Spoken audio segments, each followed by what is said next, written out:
যদি কখনো আপনার বাইকটি অ্যাক্সিডেন্টে হেডলাইটের গ্লাস কোনো প্রকার স্ক্র্যাচ পরে আপনি হেডলাইটটা চেঞ্জ না করেও পারবেন। আজকে হচ্ছে আমার ভিডিও দেখে মোড়লগঞ্জ থেকে এক সিনিয়র বড় ভাই চলে আসতো, তার অ্যাপাচি আরটিআর বাইকটা অ্যাক্সিডেন্টে হেডলাইটের গ্লাসে স্ক্র্যাচ পড়ার কারণে হচ্ছে আমরা পুরো হেডলাইটটা চেঞ্জ করবো না, আমরা শুধু মাস্কটা চেঞ্জ করে দেবো।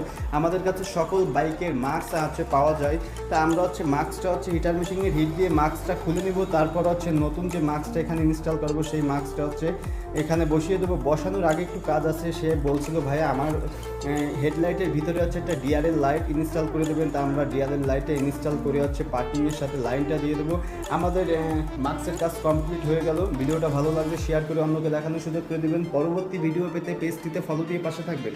অনেকে অ্যাড্রেসটা জানতে চান, অ্যাড্রেসটা বাগেরহাট জেলা, চিতলমারি থানা, চিতলমারি পল্লী বিদ্যুতের সাথে সাউন্ড স্পিকার। সম্পূর্ণ ভিডিওর সাথে থাকার জন্য অসংখ্য ধন্যবাদ। কমেন্টে বলবেন ভিডিওটা আপনি কোথা থেকে দেখছেন।